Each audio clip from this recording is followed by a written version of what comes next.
Bismillahirrahmanirrahim. Assalamualaikum warahmatullahi wabarakatuh. Anak-anak ibu sekalian, kita ketemu lagi masih di pembahasan yang sama sebenarnya, yaitu tentang gerak. Tapi kali ini kita masuk ke gerak pada makhluk hidup ya. Setelah kemarin kita mempelajari gerak pada benda mati. Baiklah, sebelum kita mulai, kita membaca doa dulu. Semoga ilmu yang kita dapat menjadi manfaat dan berkah untuk kita. Berdoa dimulai. Amin. Oke, baik.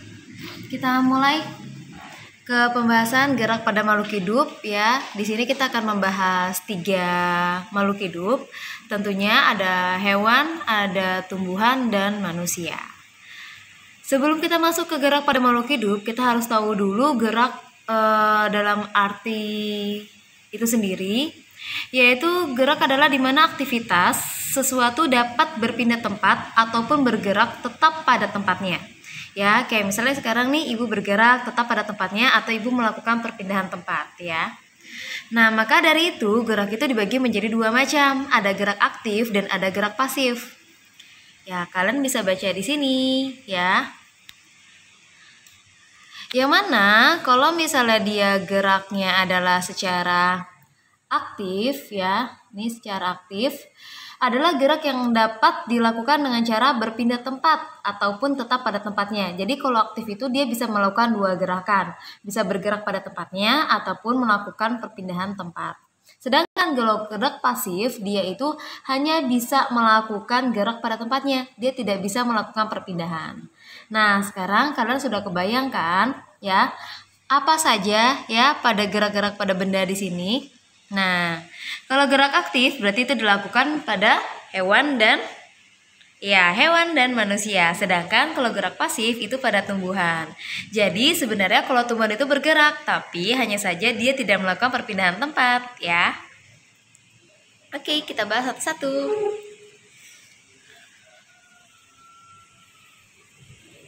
Nah, sekarang kita masuk ke gerak pada tumbuhan. Gerak pada tumbuhan di sini itu dibagi menjadi 3. Ada gerak higroskopis, endonom, dan esionom. Sekarang kita ke higroskopis. Nah, di sini banyak memang kata-kata biologi yang dipakai ya. Umumnya dia menggunakan bahasa Yunani ya. Dan juga ada beberapa yang menggunakan juga bahasa Inggris. Oke. Yang pertama adalah higroskopis. Hidro itu artinya adalah air. Nah, di sini higroskopis itu adalah gerak pada tumbuhan yang disebabkan karena perubahan kadar air. Nah, jadi kita balik lagi. Nah, inilah. Jadi, tumbuhan ini bergerak ketika kadar air pada tumbuhan tersebut itu mengalami perubahan, entah itu semakin sedikit ataupun semakin banyak. Contohnya pada buah kapas. Kalau misalnya kalian tahu buah kapas itu yang belum matang itu warnanya masih hijau dan dia itu masih nguncup. Ya, kalau kamu belek dengan paksa, ya kamu potong gitu ya dalamnya. Nah, itu nggak akan ada kapasnya. Ya, tapi kalau misalnya biarkan dia meletek sendiri, ya, warna hijaunya ini dia akan berubah menjadi kecoklatan. Kemudian dia akan meletek sendirinya. Nah, meletek ini kan berarti kan dia bergerak, ya kan? Nah, dia bergerak dengan sendirinya. Nah, maka di dalamnya pasti akan ada buah kapasnya yang sudah matang. Seperti itu. Jadi, buah kapas ini dia akan mekar dan menonjolkan kapasnya. Nah, ketika kadar airnya sudah sangat-sangat sedikit, ya, berarti terjadi perubahan kadar air. Barulah buah kapas itu yang tadi warna hijau menjadi kecoklatan, kemudian tadi yang menguncup, kemudian membuka. Oke? Begitu juga dengan kacang polong-polongan ya, kayak misalnya tumbuhan petai Cina ya. Nah, itu dia juga bakalan mekar. Nah, ketika sudah mengering ya, sudah terjadi perubahan kadar air. Itu. Jadi gerak higroskopis itu disebabkan karena perubahan kadar air ya. Jadi proses membukanya itu atau ngeleteknya itu juga adalah disebut gerak, tapi geraknya secara pasif ya. Dia tidak mengalami perpindahan tempat, hanya pada tempatnya saja. Next, yang kedua adalah endonom.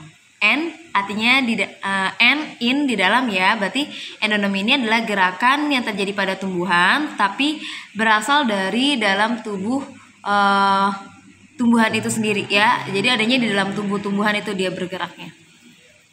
Nah, oke. Contohnya, kan kalian tahu kalau misalnya tumbuhan itu kita ambil yang tumbuhan tingkat tinggi ya, yang mana walaupun dia tumbuhan tingkat tinggi yang sudah sangat kompleks, tetap dia tersusun dari sel-sel, yang mana di dalam sel itu terdapat organel-organel.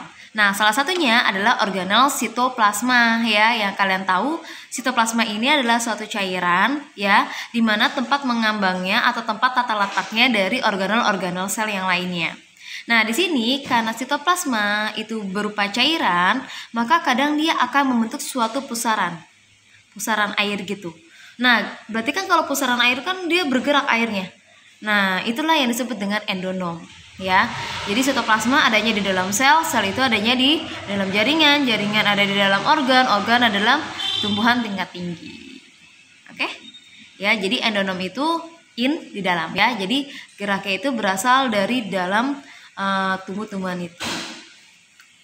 Oke, next. Kita ke esionom. Esionom yang terakhir. Esionom berasal dari kata-kata exit ya, artinya keluar. Berarti gerak esionom ini adalah gerak pada tumbuhan yang disebabkan karena rangsangan dari luar ya. Jadi dari luar itu maksudnya dari lingkungan sekitar. Nah, di sini untuk gerak esionom itu dibagi menjadi 3 macam. Ada taksis, ada nasti, sama tropisme. Yang mana kita bahas dulu tropisme. Nah, di sini gerak tropisme itu adalah gerakan pada tumbuh-tumbuhan yang dipengaruhi oleh arah datangnya rangsangan, ya. Diulang lagi, gerak tropisme adalah gerakan pada sebagian tumbuh-tumbuhan. Jadi, dia geraknya nggak semuanya ya, hanya sebagian tumbuh-tumbuhannya aja yang dipengaruhi oleh arah datangnya rangsangan. Nah, karena dia dipengaruhi oleh datangnya arah rangsangan, maka dia dibagi menjadi 2. Kayak misalnya dia mendekati rangsangan, ya kan? Berarti namanya tropisme positif. Tapi kalau dia menjauhi sumber rangsangan, berarti namanya tropisme negatif. Gitu. Yuk kita cek. Nah, di sini sebenarnya memang banyak kata-katanya, tapi kalau misalnya kalian paham, oh, tropisme tadi gerakan pada tumbuhan yang berdasarkan arah datangnya rangsangan. Nah, rangsangannya berupa apa? Oh, dia fototropisme. Foto artinya cahaya. Berarti dia dipengaruhi oleh rangsangan berupa cahaya. Nah, berarti kalau misalnya dia mendekati cahaya, berarti dia adalah fototropisme positif. Kalau dia menjauhi cahaya, berarti namanya fototropisme negatif gitu. Contohnya misalnya nih, kalian bisa baca ya di sini ya, sambil Ibu menjelaskan.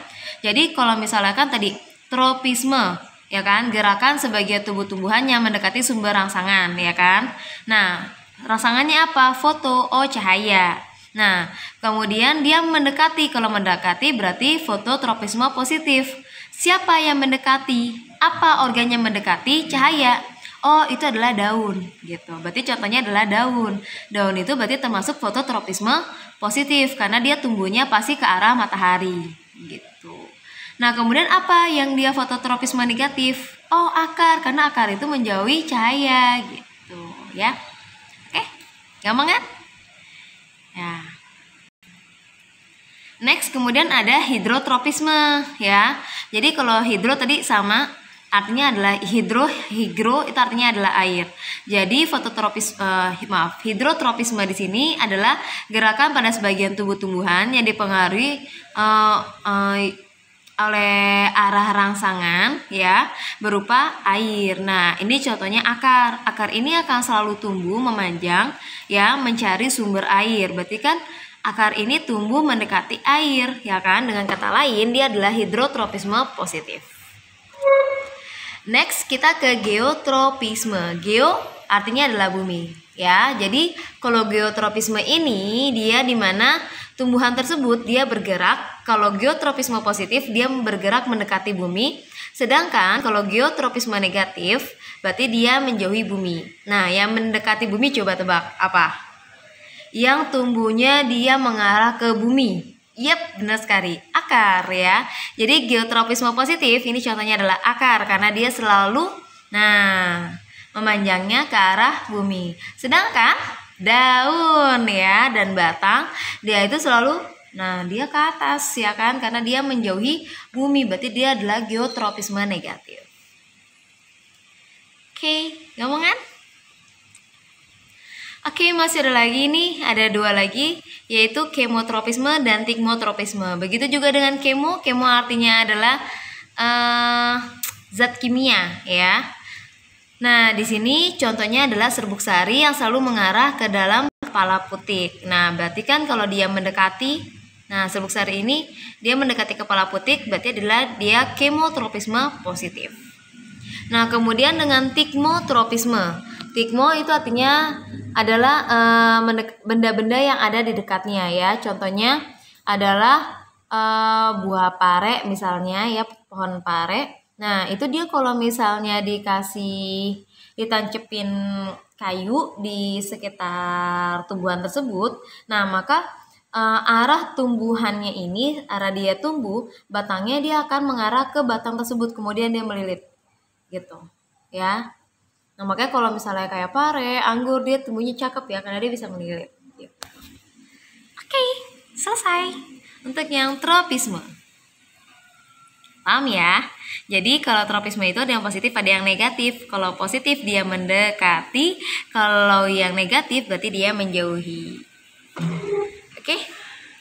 Next kita ke esionom. Esionom yang taksis ya. Tadi kan kita udah tropisme, sekarang esionom yang taksis. Nah, esionom yang taksis ini, taksis itu artinya mendekati, ya. Dia itu mendekati sumber rangsangan. Nah, taksis di sini dibagi menjadi dua macam. Jadi sama, taksis itu artinya mendekati sumber rangsangan. Nah, foto artinya cahaya tadi kan, kemo adalah zat kimia. Berarti kalau fototaksis adalah mendekati sumber rangsangan berupa cahaya. Kemotaksis berarti mendekati sumber rangsangan berupa zat kimia, gitu ya. Nah, di sini untuk yang fototaksis itu contohnya adalah gerakan seluruh kloroplas pada tanaman Elodea canadensis, ya, yang pada saat dia terkena sinar matahari, ya, dia akan mendekati ke arah sinar mataharinya. Kemudian kemotaksis, nah berarti mendekati sumber rangsangan berupa ya zat kimia. Ini contohnya adalah gerakan spermatozoid menuju ovum pada tumbuhan lumut, ya. Spermatozoid maksudnya sel sperma, yang dia itu pasti akan mendekati sel ovum, ya, pada tumbuhan lumut untuk melakukan fertilisasi. Oke, yang terakhir adalah nasti. Nah, kalau tadi taksis adalah mendekati sumber rangsangan, sedangkan kalau nasti dia menjauhi sumber rangsangan. Nah, sama halnya tadi foto cahaya, berarti kalau foto nasti adalah menjauhi sumber rangsangan berupa cahaya.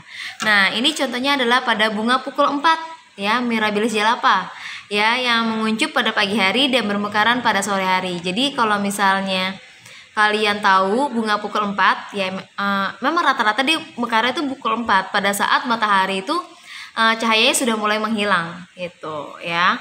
Nah, baru dia mekar, ya, makanya dinamakan bunga pukul 4 karena dia tidak suka sama cahaya matahari. Kemudian termonasti, termo artinya suhu, ya. Jadi ini gerakan pada tumbuhan yang dia itu hanya bisa bergerak pada suhu tertentu. Contohnya adalah bunga tulip yang dia bermekaran pada musim semi, ya. Tapi kalau misalnya pada musim yang lain, nah dia nggak suka tuh, ya, suhunya nggak suka. Nah, maka dia akan menguncup. Kemudian, nah ini yang kalian sering nih, pasti pernah kalian sering main. Nah, ini namanya adalah seismonasti. Sense itu artinya sentuhan, ya. Jadi dimana dia itu menjauhi sumber rangsangan berupa sentuhan. Itu contohnya adalah pada daun putri malu, ya. Pada saat kalian sentuh dia akan seakan-akan mati, berarti kan menjauhi sentuhannya. Kemudian niktinasti, nikti naik malam, ya, berarti gerakan pada tumbuhan yang dia nggak suka pada malam hari, dia seakan-akan tidur. Contohnya adalah pada daun petai Cina. Alhamdulillah sudah selesai pada tumbuhan. Gimana? Sudah paham ya? Jadi gerakan pada tumbuhan ini, ya, umumnya semua pada makhluk hidup itu dibagi menjadi dua macam gerakan. Ada gerak aktif itu pada hewan dan pada hewan dan manusia. Sedangkan gerak pasif itu terjadi pada tumbuhan. Kemudian untuk gerak pada tumbuhan, ya, itu dibagi menjadi 3. Ada higroskopis, ada endonom, sama esionom. Khusus yang esionom itu dibagi menjadi 3 lagi. Ada tropisme, ada taksis, dan ada nasti. Oke? Baiklah, sekarang kita masuk ke gerak pada hewan ya. Di sini ada gerak pada hewan di air, di udara, dan di darat. Ya, kita bahas satu-satu. Nah, dalam surat An-Nur ayat 45 Allah menjelaskan, dan Allah menciptakan semua jenis hewan dari air. Maka sebagian ada yang berjalan di atas perutnya dan sebagian berjalan dengan 2 kaki. Sedangkan sebagian yang lain berjalan dengan 4 kaki. Allah menciptakan apa yang Dia kehendaki, sungguh Allah Maha Kuasa atas segala sesuatu. Nah, dari sini kita tahu bahwa Allah menciptakan ya makhluk hidup itu ada yang 2 kaki dan ada yang 4 kaki. Gak ada yang 3 kaki ya. Nah, adil Allah. Nah, sekarang kita masuk ke gerak hewan di air ya. Nah, ini contohnya adalah pada hewan Pisces ya. Ibu ambil ikan. Nah, di sini Pisces itu yang pertama dia punya sirip di atasnya ya. Fungsinya adalah untuk mendorong badannya ke depan. Jadi kalau misalnya kalian tahu ya, ini cerita yang cukup sedih banget bagi ibu. Jadi banyak orang-orang di luar sana yang dia itu berburu hiu cuma untuk mengambil siripnya saja ya. Sedangkan yang kita tahu hiu itu adalah predator tertinggi di lautan ya. Itu udah pasti dia akan menyeimbangkan ekosistem yang ada di laut. Nah, sedangkan kalau misalnya hiu itu nggak dibunuh, dia cuma diambil siripnya saja. Ya nggak bakalan dia bisa berenang, nggak bakalan bisa. Ya udah dia bakal mati begitu saja, mati perlahan-perlahan karena dia nggak bisa bergerak. Bayangkan, itu benar-benar sungguh menyiksa ya. Dan kita yang menyiksa makhluk hidup itu dosanya terlalu besar. Ya karena kalian sekarang belajar ya. Nih, sirip itu untuk mendorong badannya ke depan, berarti untuk dia membantu berenang. Kalau misalnya nggak ada sirip ya, dia nggak akan bisa berenang. Oke. Jadi kalau nanti kalian punya pekerjaan, carilah pekerjaan yang tidak merugikan makhluk hidup lain ya. Kemudian selain sirip itu ada gelembung udara. Jadi kalau kalian ngeliat ikan, dia tuh ngeluarin gelembung udara. Nah, itu fungsinya adalah untuk dia naik dan turun di dalam air ya. Kemudian badannya itu pasti bentuknya torpedo. Nggak mungkin yang badannya itu depannya itu kayak apa namanya, apa sih, kayak bentuknya kotak gitu ya, enggak, kayak torpedo gitu ya, kayak senjata nuklir. Nah, itu fungsinya adalah agar mudah meliuk dan mengatur tekanan air di dalam air. Kemudian ada gurat sisi, kemudian dia punya tulang dan otot-otot yang fleksibel. Kemudian gerak hewan di udara. Nah, ini contohnya adalah aves. Nah, dia dapat menggerakkan sayap secara airflow ya. Jadi dia mudah untuk mendarat. Kemudian otot sayapnya pasti kuat sekali karena dia harus mengepakkan sayapnya dengan cepat ya dan dengan kekuatan yang luar biasa agar dia bisa terbang dengan sangat-sangat tinggi. Kemudian sayap dengan tulang yang ringan dan susunan tulang yang berongga. Jadi sayapnya itu nggak boleh berat tapi harus kuat gitu ya. Kemudian kita masuk ke ciri-ciri hewan yang ada di darat. Nah, ini dia memiliki otot dan tulang yang kuat untuk menopang tubuh. Kemudian jumlah kaki yang genap ya, tadi kan 2 atau 4 dengan langkah kaki yang berseling ya. Jadi tadi kita maju kanan terus baru kiri, kanan kiri, kanan kiri. Jadi bukan majunya barengan, kanan kiri bareng, kanan kiri, itu mah pocong ya. Jadi kalau misalnya gerak pada hewan di darat itu, nah dia tuh jalan kakinya tuh selang-seling. Oke? Baik, sudah selesai. Alhamdulillah. Oke. Gimana? Sudah paham? Ya, tadi ciri-ciri pada hewan yang ada di air, di darat, sama di udara ya. Oke, cukup sekian untuk pertemuan kita hari ini. Besok kita masuk ke materi terakhir tentang gerak pada manusia yang secara aktif. Oke? Alhamdulillahirrahmanirrahim. Assalamualaikum warahmatullahi wabarakatuh.